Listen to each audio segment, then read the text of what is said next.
Call to order the monthly board meeting of the Lost Pines Groundwater Conservation District on Wednesday, October 21st, 2020 at 7:05 p.m. This meeting is taking place remotely, and instructions were put on the website how to connect and get into the meeting this evening. So hopefully everyone took advantage of that. Just for the record, I'm going to call roll. Billy Sherrill, has Billy come on? Okay, I'm going to show him absence. Michael Semaine, I see Michael's here. Herbert Cook, I heard him come in. Yes, sir, here. Okay. Cheryl Smith. Yes, I'm here. Okay. And Larry Shotty, I heard Larry come in. Yes, I'm here. Okay. Phil Cook. Here. Okay. David Fleming's here. Kay Rogers, I heard her call in. Hello, Mike. Hello, Kay. How are you? I'm fine. Good. Carl Steinbach. Carl? Carl's here. I show him on the screen. Carl?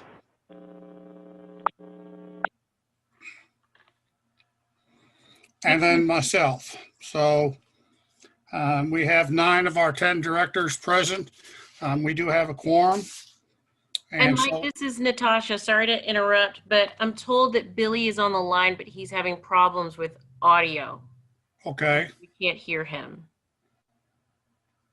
Okay. I'll pause in, see if we can. But he's calling in, so he won't be able to use the chat feature. But I'll try to call him on his number to see if I can help him get audio. So I will show him present then. And then we'll Mike, would you mind activating your video, please? Who, me? Yes. Okay, I thought I did. It's the camera icon in the bottom left-hand corner.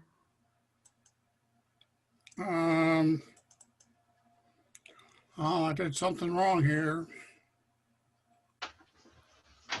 Sorry. Uh-oh. Okay, just a minute.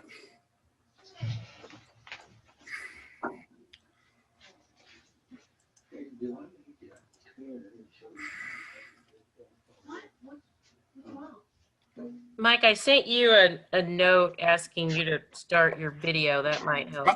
I'm trying. Okay, yeah. Okay. Maybe it is. There you go. Mike, your video's on now. There's more video. Okay. Do I need to hit that button right there too? And what's your video? So it shows me being up there. Hit that button. Yes. Let me see. Okay, There you are, Larry. and I think I'm now on video, right? Yes. Yes. I apologize.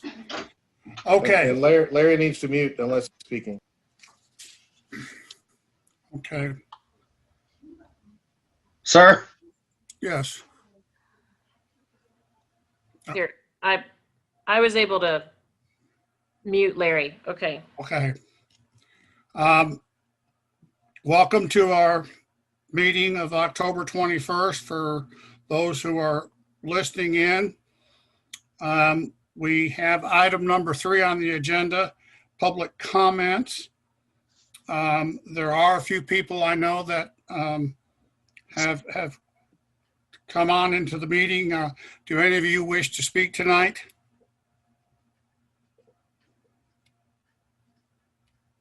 No one wishes to address the board? Okay. Item number 4, review and approval of the minutes of the September 16th, 2020 regular board meeting. Those minutes were included in your packet this evening. And if you find them in order, I will entertain a motion to approve.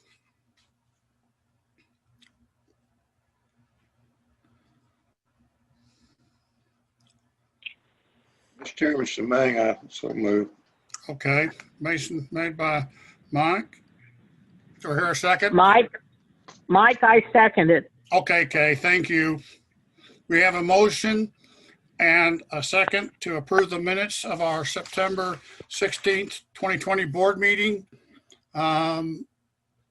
Any questions from the board? Anyone wishing to vote no? Then everyone's in favor and the motion passes. The next item is item number 5, consideration of the financial report for the period of September 1st through September 30th, 2020. The financial report was included in your packet for this evening. Jim, you want to give us a brief overview? Thank you, Mr. President. I have the wrong camera on. There we go. Financial report for the reporting period ending September 30th, 2020. The operating fund balance stood at $235,547.39. The tax pool fund balance stood at $3,205,880.49 for a grand total of $3,441,427.88. As you recall, we previously discussed, we transferred approximately $300,000 out of the operating fund and back into tax pool to keep our fund balance at or around that $250,000 mark. User fees collected to date are still tracking where we expect to be for this time of year. We are coming into the last 3 months of the year, and we're well over the 70% mark that we would expect. As far as expenses, aside from the previously noted items, everything is still tracking where we'd expect them to be for this time of year. We haven't really had any excessive pull down on our legal or hydrogeology funds. All of our other fund balances, labor, supplies are all tracking more or less where we'd expect to be. And, you know, basically we're, aside from items previously noted, specifically the, I believe it was the district website, we're right on track for where we expect to be this time of year, if not below the expected expenses. So at this point, I think we're going to have probably just that one budget amendment we'll need at the end of the year to correct that. Okay. And with that, I'd be happy to address any questions. Does any of the board members have a question? And if you do, just identify yourself and direct the question to Jim.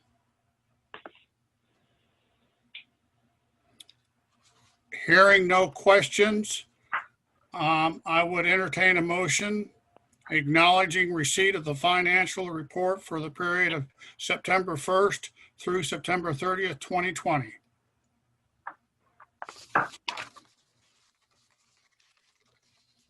I make that motion, Herbert Cook. Okay, thank you, Mr. Cook. I second. David, second. Any questions from the board? We have motion second to acknowledge receipt. Anyone voting no? Motion carries. The next item is item number 6, General Manager's Report. Jim, I will turn that over to you. Thank you, Mr. President, members of the board. General Manager's Report for the reporting period ending September 30th of 2020. During the reporting period, we had 20 new wells that were drilled within the district. All of them were domestic wells, approximately 17 in Bastrop County, 3 in Lee County. So the drillers are definitely making up for some lost time over the summer. I don't have my numbers with me, but I know we ran 4 or 5 additional water quality tests, and Andy and I have been out in the field at least 1 to 2 days a week for the past couple of weeks doing water level measurements. So I'd say we've probably done about 10 wells so far for this month. So yeah, I guess 1 day a week for the past couple of weeks. We're starting next week. We're going to go out and make a push to wrap up all of the Bastrop County side of the wells, and then get up and start spending a lot more time in Lee County getting water level measurements up there, picking up some wells that we normally monitor in the springs, and also try and pick up some new wells that we know are out there that need to be checked. So hopefully by the November meeting, we should have completed basically the second round of our annual monitoring. We normally do it in the spring, but we're doing it again in the fall this time. So we should have that done by the November meeting. At the previous meeting, I mentioned that I'd written a letter to the Railroad Commission regarding the Luminant Mine reclamation plans. I ended up having a follow-up call with the representative of Luminant, and in the process of that discussion, talking about kind of the history behind their proposed amendments, and they kind of got me up to speed on what was going on there.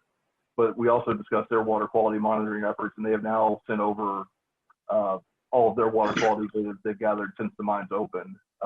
That'll give us a good baseline to look at and kind of help us figure out where we need to go out and maybe fill in some gaps in the water quality monitoring based on where they've sampled and where they haven't sampled in the past. So hopefully by November, we'll be able to put together a pretty solid plan of how to get out and cover and fill in some of those water quality gaps we have in the Calvert Bluff in that area down dip of the mine.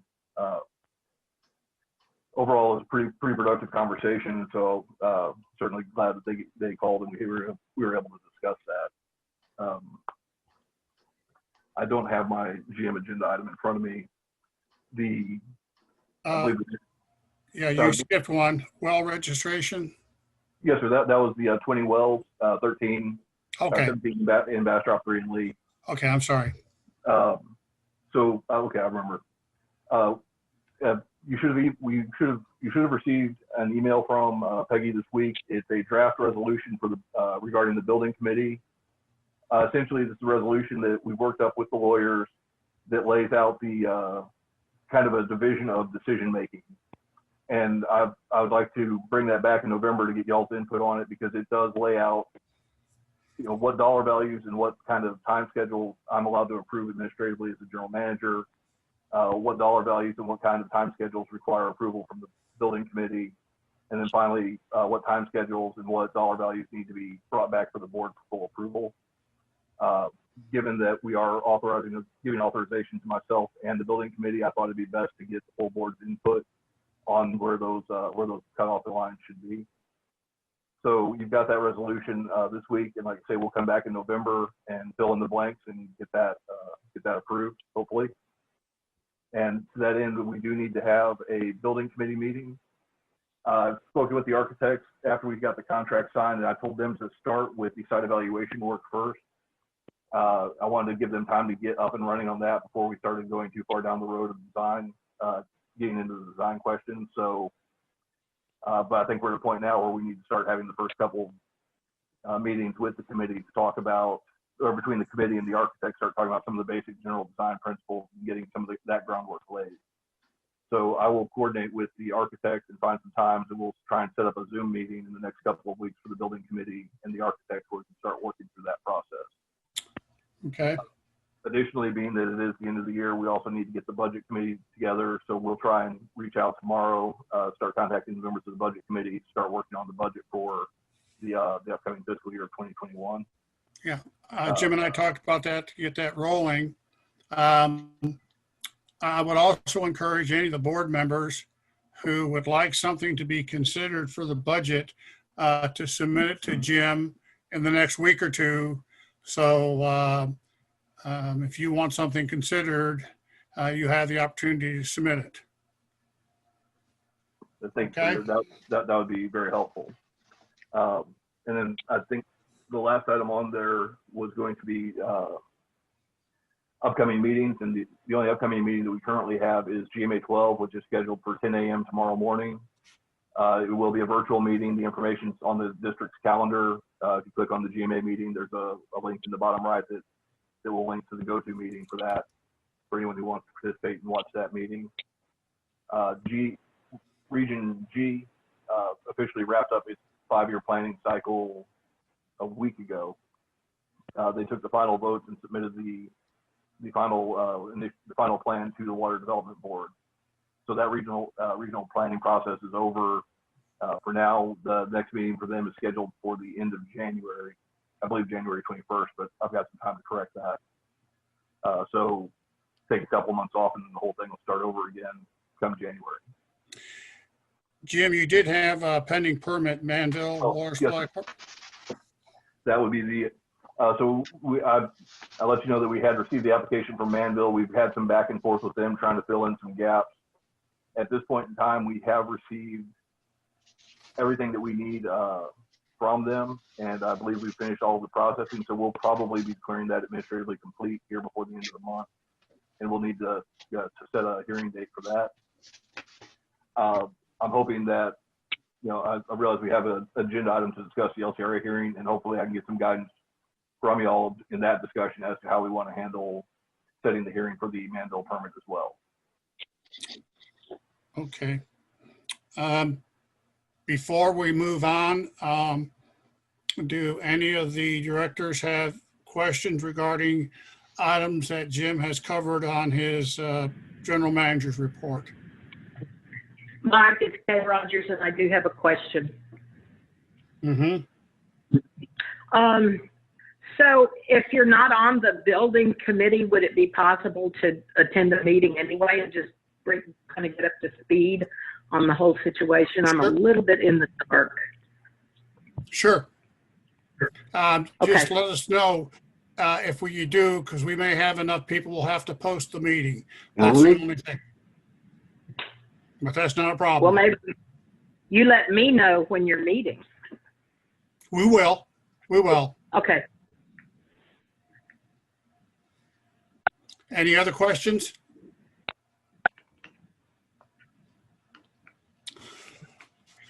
Okay. Then we'll move down to item number 7.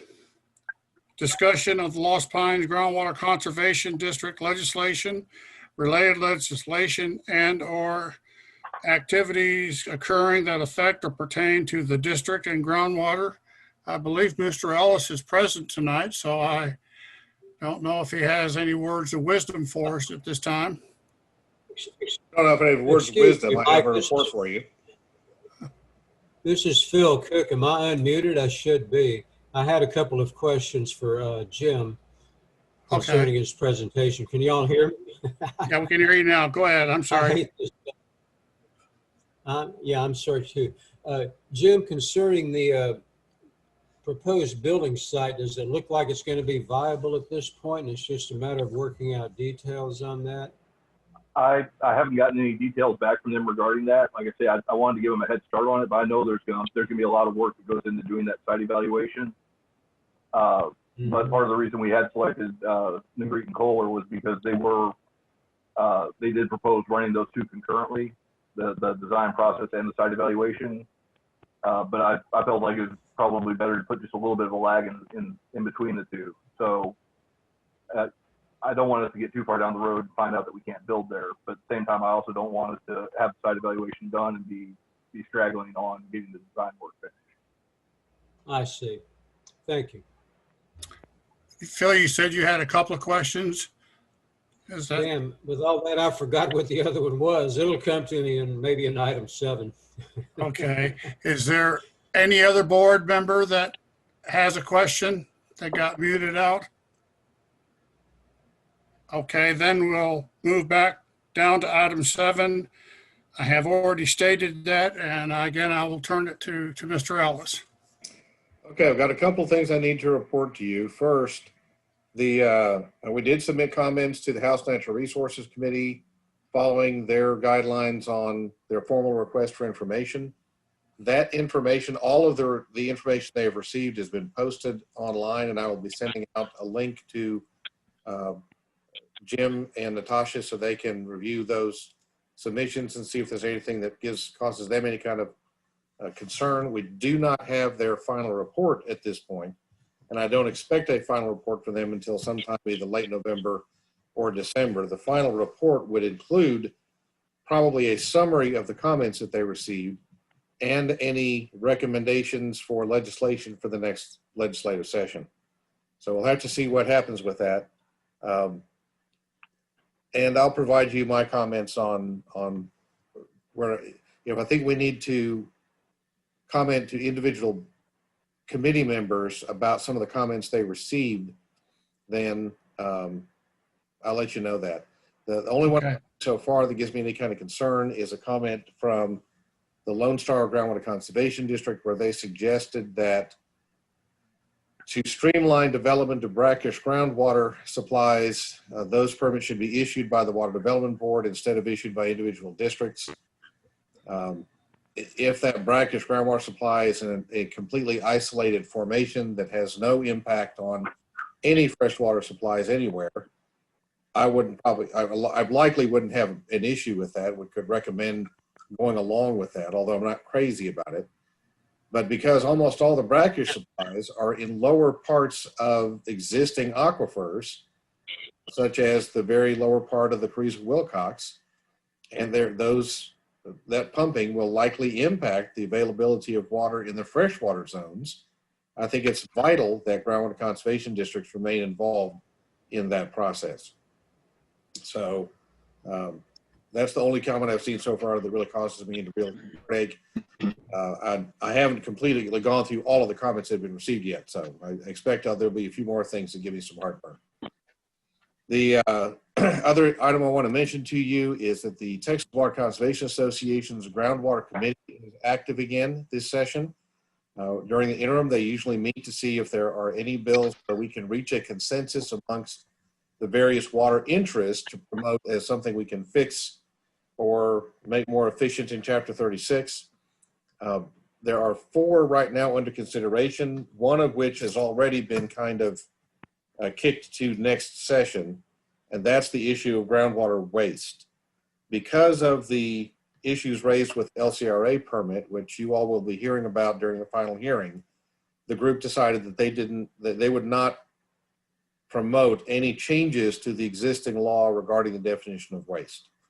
So that part is probably off the table at this point.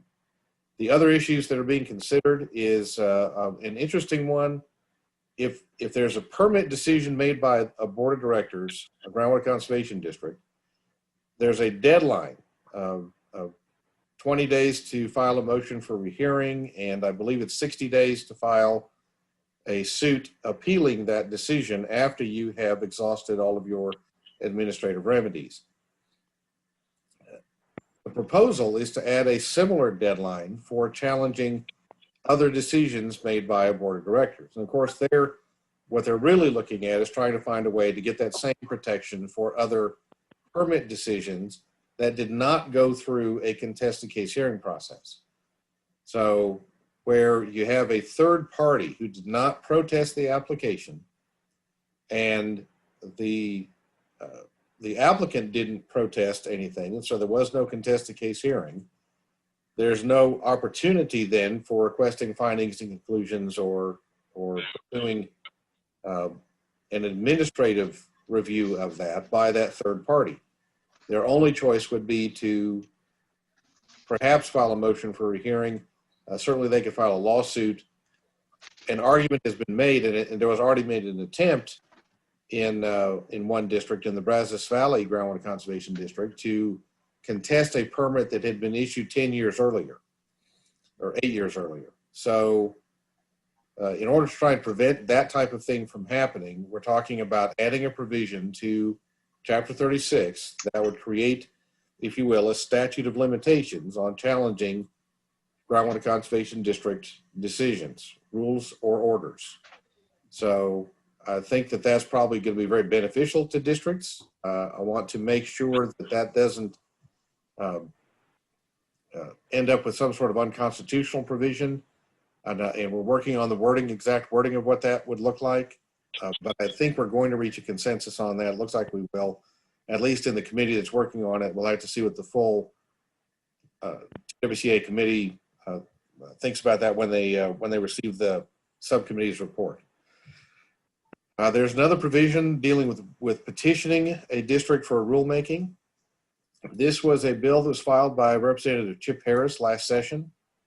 The biggest problem that we had with that bill is the way that it was drafted. It didn't follow the Administrative Procedures Act very closely, and it specifically provided that there would have to be a vote by the board to reject a petition. Well, that vote by the board would be an order that would become an appealable matter.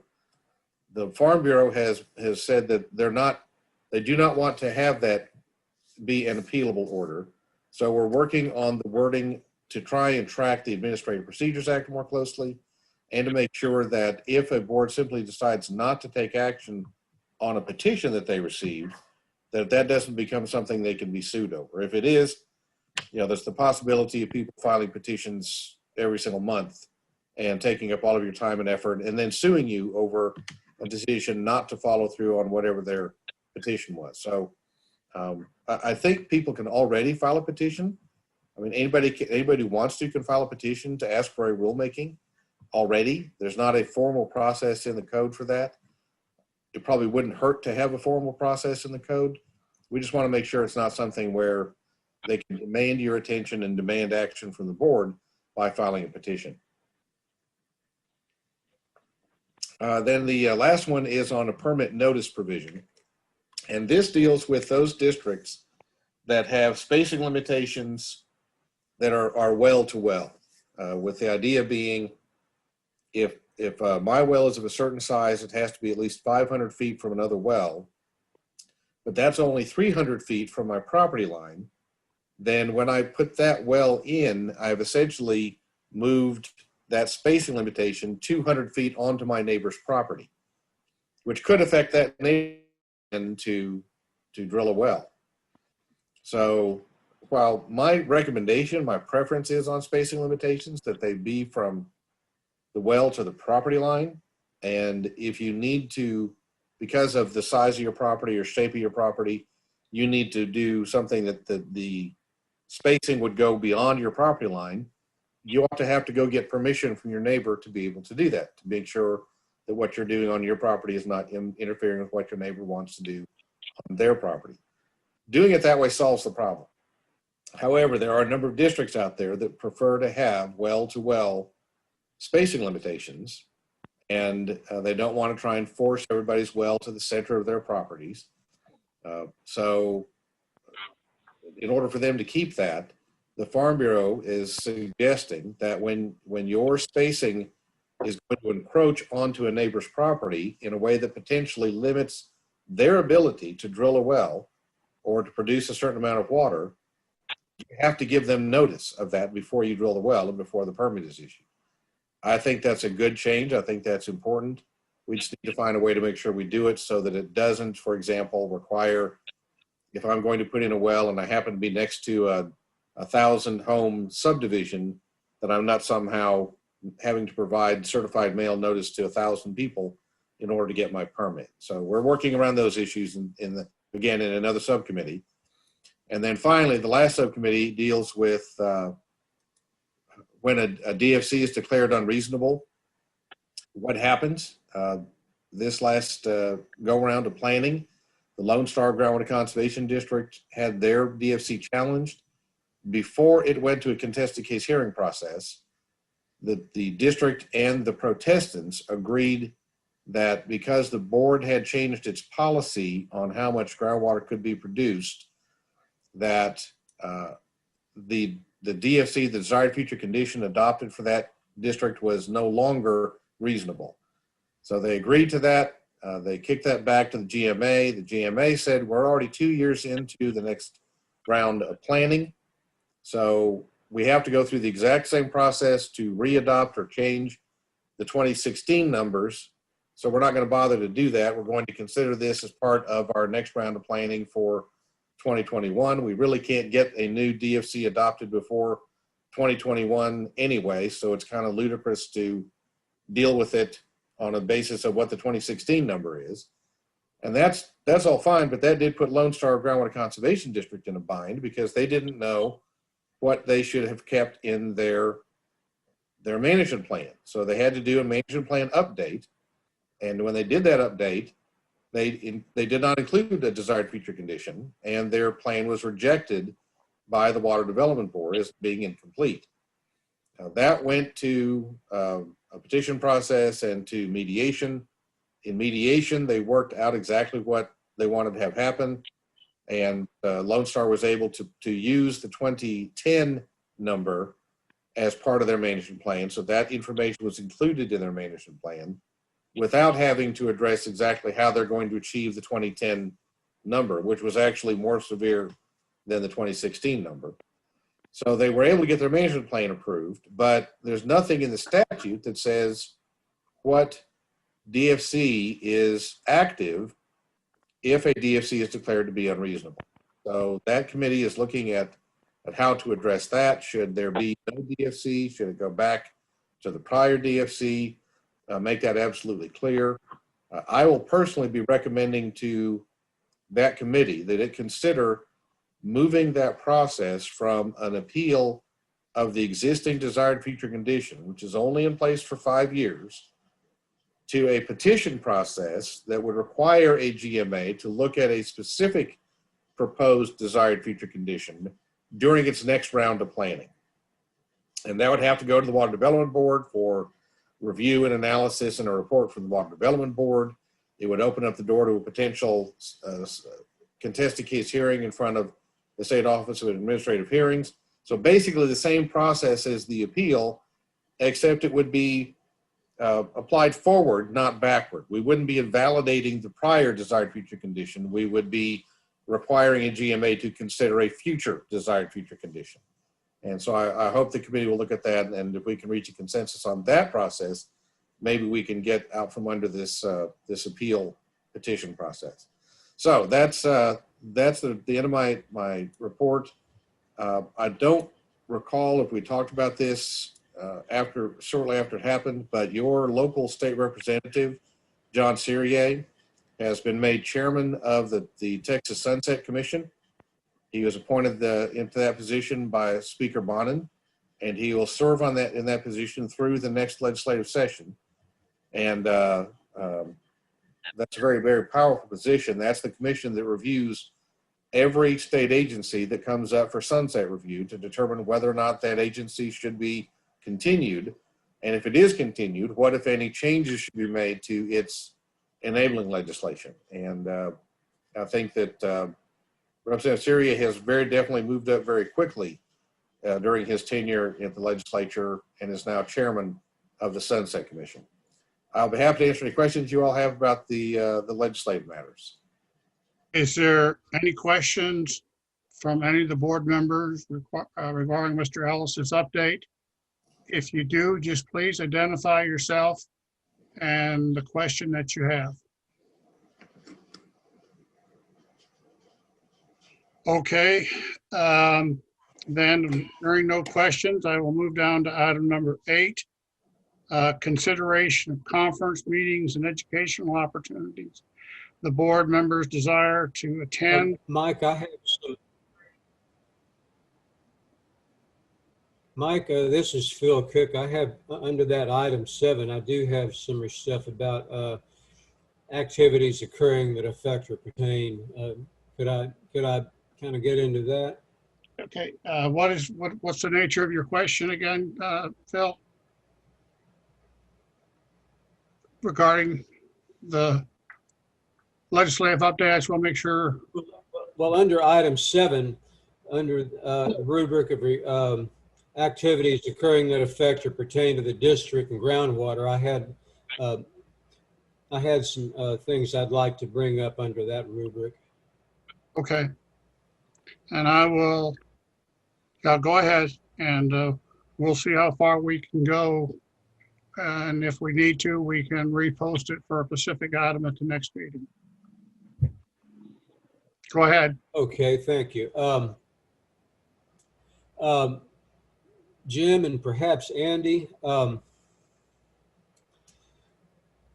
I've heard that the Vista Ridge wells in Burleson County are pumping just at about full tilt at this time. Do y'all know anything about that? Or perhaps Greg, you would. I will just interject. I have heard the same thing from a non-related water person, that a resident out there, that they're pumping full blown. That's my understanding as well. Yeah, I know they flipped out all the wells. I'm about just that. not sure what the total rate is. I got it. Well, what concerns me is this, this has been kind of a sleeping dog until they turned on their wells, but we have a lot of landowners and well owners in Lee County, especially those sort of near those big wells, and of course the 4-star wells are near there also.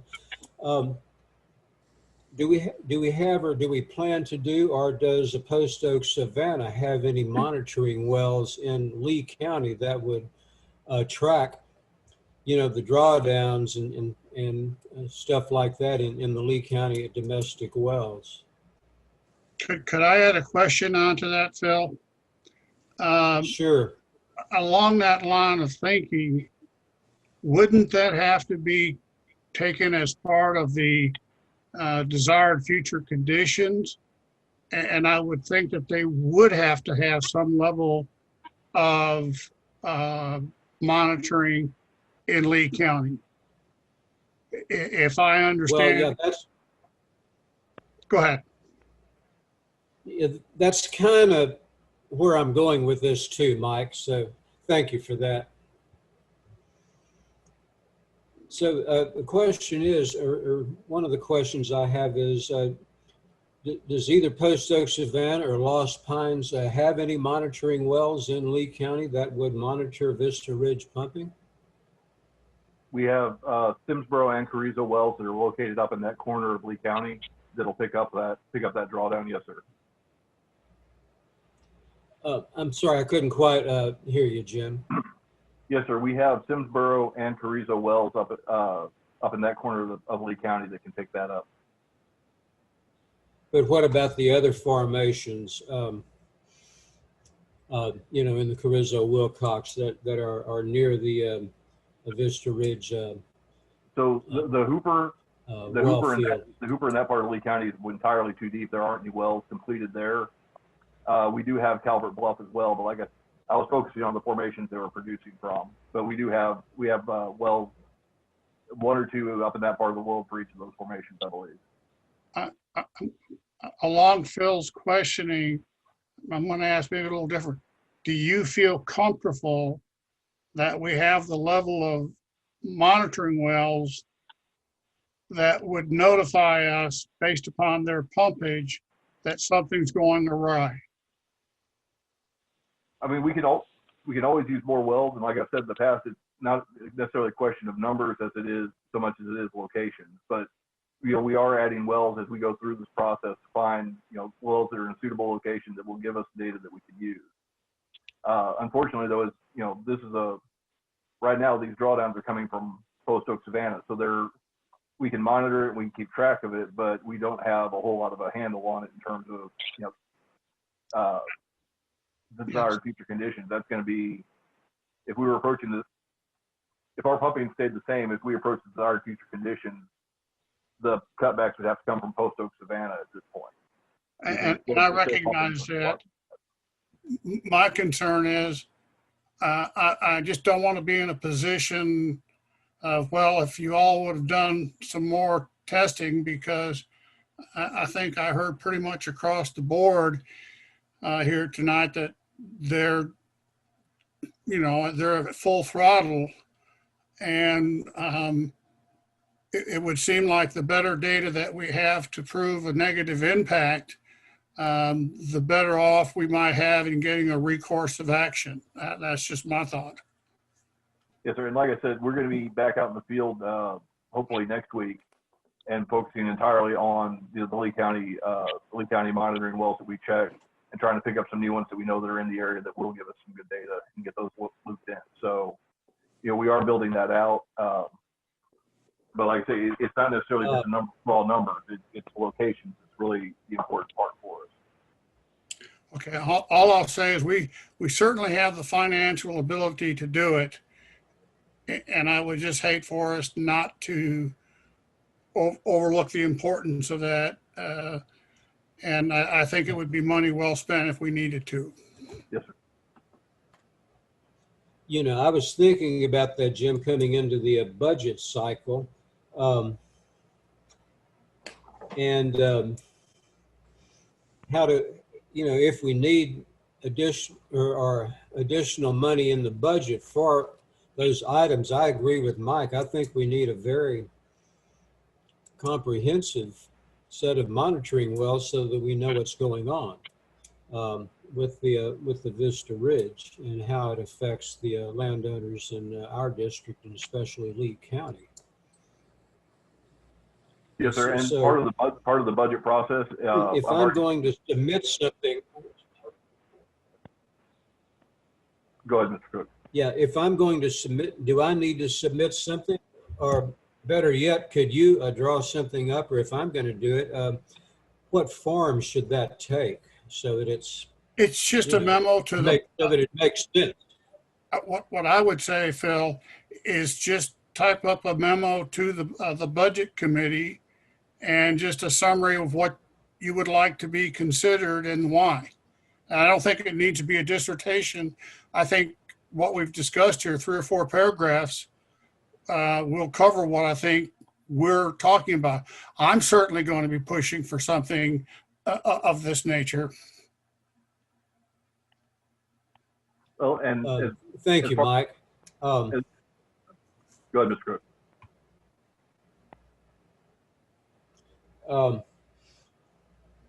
Are we finished with that part of the discussion, or does anyone have anything to add? Because there's another dimension that I would like to sort of bring up tonight about that. So on the monitoring wells, I take it we're kind of at a card on what needs to be done about that. I believe we are, Phil, and we'll certainly have a preliminary run through when we present the preliminary budget, and that will give an opportunity for the board to chime in if we haven't addressed it properly. But I think it's a very high priority. Yeah.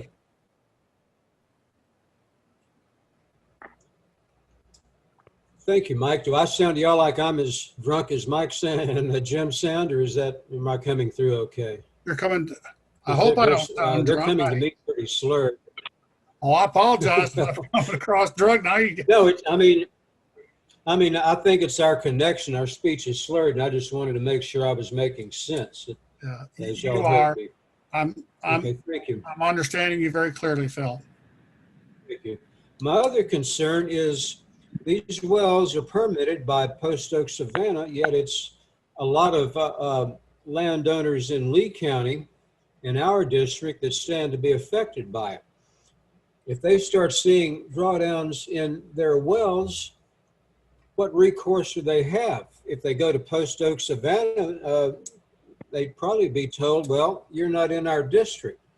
If they go to Lost Pines, they'd probably be told, well, those permits are in Post Oak Savannah. So what recourse do they have?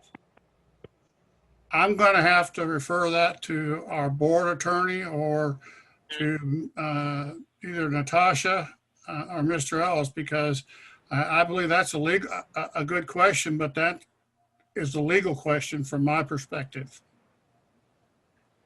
And yeah, I agree with you, Mike. And I'd like to, if there is any history, it seems to me when Post Oak Savannah announced that they were going to allow 50,000 acre feet or consider that permit, there should have been some comment from the Lost Pines district.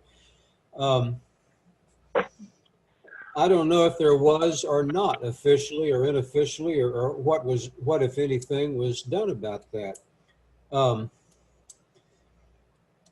And I'm wondering what could still be done about that. Should we start having a conversation with Post Oak Savannah about that phenomenon and what happens and how it would be resolved if it ever comes up? There could be a lot of affected landowners and well owners who are caught in that quandary, and I'd like to get ahead of the curve on that because it seems kind of likely to me that that's going to come up. Natasha, can I ask a question? Yes, I was Is this covered by an agenda item, this entire discussion? Director Fleming, so we can't take any action tonight. The item 7 is discussion of legislation or other activities that affect or pertain to the district and groundwater. It's a very broad item. So the discussion itself, I would say we're still fine, but any action items and direction should probably be, we should be careful there. I would suggest that we add this item to November's agenda. And, you know, Dr. Cook, you've raised some very legitimate jurisdictional questions. I agree. And so we can dig deeper into those jurisdictional questions and then talk about this in November. Well, I think we're going to defer it back to you, Natasha, and it will be an item on the agenda. And hopefully you'll have an opportunity. I think you've got an understanding of Mr. Cook's concerns and can brief the board in more detail rather than shooting from your hip here tonight. And then we could take if we need to take action, we can take the appropriate action as you would deem appropriate. That sounds like a good course of action. Okay. Phil, do you have anything else?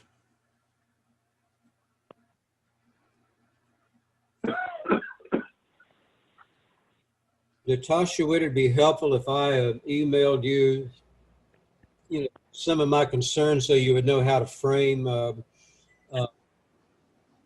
No.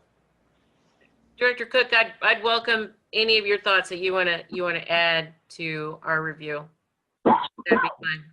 And I would just like to expand. This is a big issue. Some of you are thinking about it, but if you have some clarifications or something you want Natasha to understand, please get them to her, because this is an important issue. And I would think it would be wrong if you're sitting there next month and say, well, I wish I would have sent this question to Natasha. So I would encourage any of you to submit something to her. And thank you, Mike. I'll do that. Okay.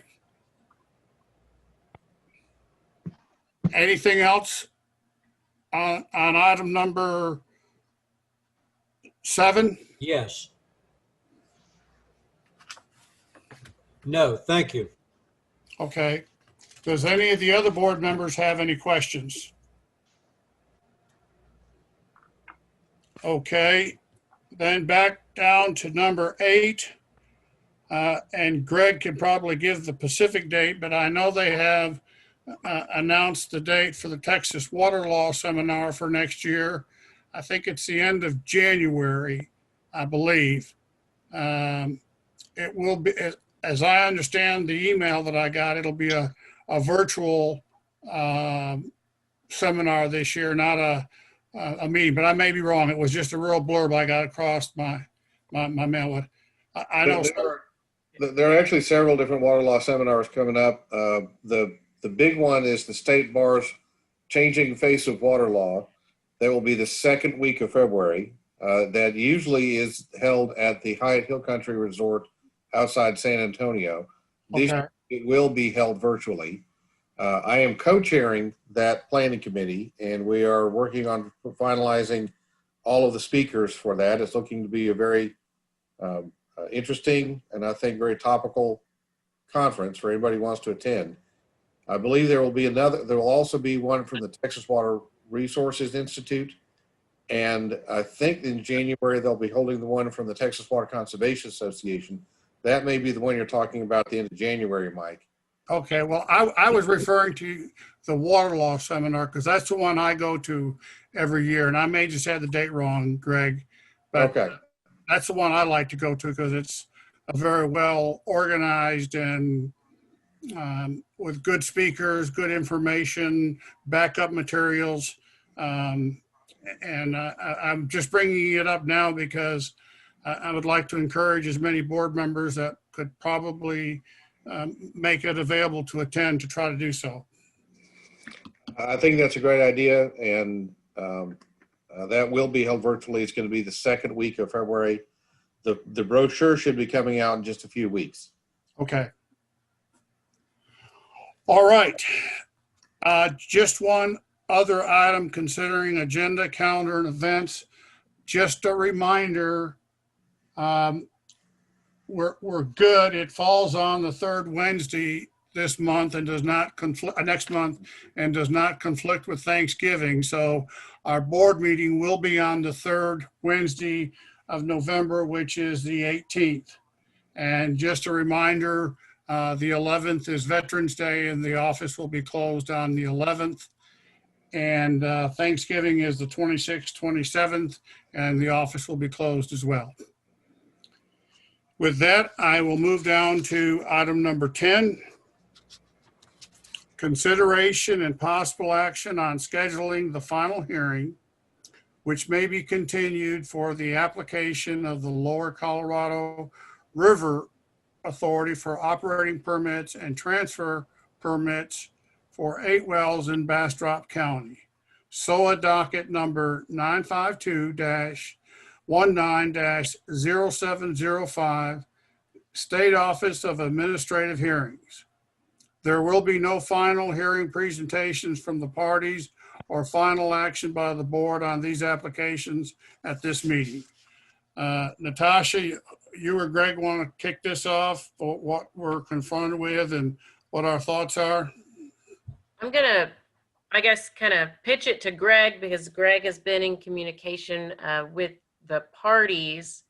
But it is my understanding that LCRA, which is one of the parties that was restricted from participating in person, it could be available to do something in person, but you know, as you know, with the situation, there'd be a lot of kind of adjustments made to your normal in-person hearing.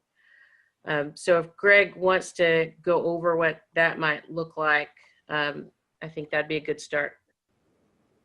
Thank you, Natasha. We basically have the same options available to us now that we did before, except LCRA is now allowing their staff and consultants to attend in-person meetings as long as there are adequate protections against COVID, including social distancing and the requirement to wear masks during the proceedings. I think in order to keep the board members as safe as possible, along with anybody who might be attending that hearing, the very best option would be to have an in-person meeting where the board is able to socially distance between themselves and with the parties, that we limit the total number of people in that same room to just those people, the attorneys who are representing parties, and try and keep that down in the 25 to 30 person range. There's a strong preference from all of the parties that all of the board members be live and present in the meeting, so that they can, when they show their exhibits, there's adequate opportunity for the board to see the exhibits and board members to participate and ask questions. All across the state, we've been conducting administrative hearings and trials, et cetera, remotely, and it's required a lot of flexibility on the part of the attorneys and the parties, and it's almost universally disliked. People aren't crazy about doing these types of remote hearings, but that is an option if the board decides that that's the option that they want to follow. Now, we've got two versions of that. One would be sort of a hybrid version where there are some people in the room and some people only attending remotely, with public comment coming in either by phone or by Zoom. And then the other option, of course, is just to have a completely virtual meeting as we're doing tonight. This option, this virtual only meeting, I think is the one that people are least supportive of. All the various parties and their attorneys would rather not try to do this through an entirely remote meeting like we're doing tonight. I do want to point out that because the Open Meetings Act was amended this last session, we're now required to have a public comment period at the beginning of every meeting, including the final hearing on the LCRA permit. However, Having said that, the board is not allowed to consider any evidence or comments received outside the contested case hearing process. So if anybody comments on the LSAR application at that meeting, you as a board are required to ignore those comments unless they're talking about something that's already part of the record. So we will have public comment. We can allow the public to be there. My recommendation is that they not be allowed into the same room. We would have them either in a separate room where they could comment, or they could comment via phone or Zoom. And then only the parties would be present in the room to present. All of course, would be made available to the public to watch and make sure that it's a fully open meeting, but they would have to watch through some sort of remote access through Zoom or GoToMeeting or whichever one you all prefer to use. Looks like, I think you all prefer right now using Zoom, which is working better now than it was about 6 months ago. So those are the options. It would be an in-person meeting with masks and social distancing required, or some sort of hybrid between an in-person meeting and a Zoom meeting, or the third option is a purely remote meeting. And of course, the last option is we continue to put this off until the COVID threat has abated and we're able to meet in person safely. Because the governor has raised the limits on how many people can be attending a meeting or attending a gathering of any kind, I think that we are able to meet the governor's limitations and have a fully in-person hearing if that's what you choose to do. So with that, I think we need to open up discussion among the board members, what their preferences are, and if possible, we can get a motion and a vote. It's open to the board for your input. Please identify yourself and express your views.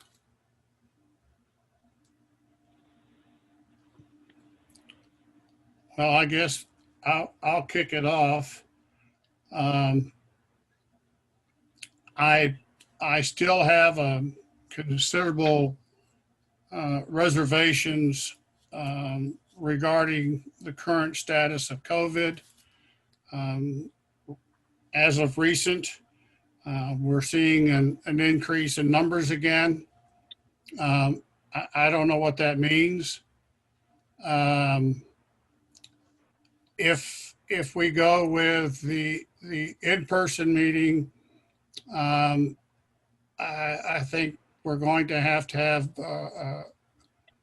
some assistance to keep the number not to exceed.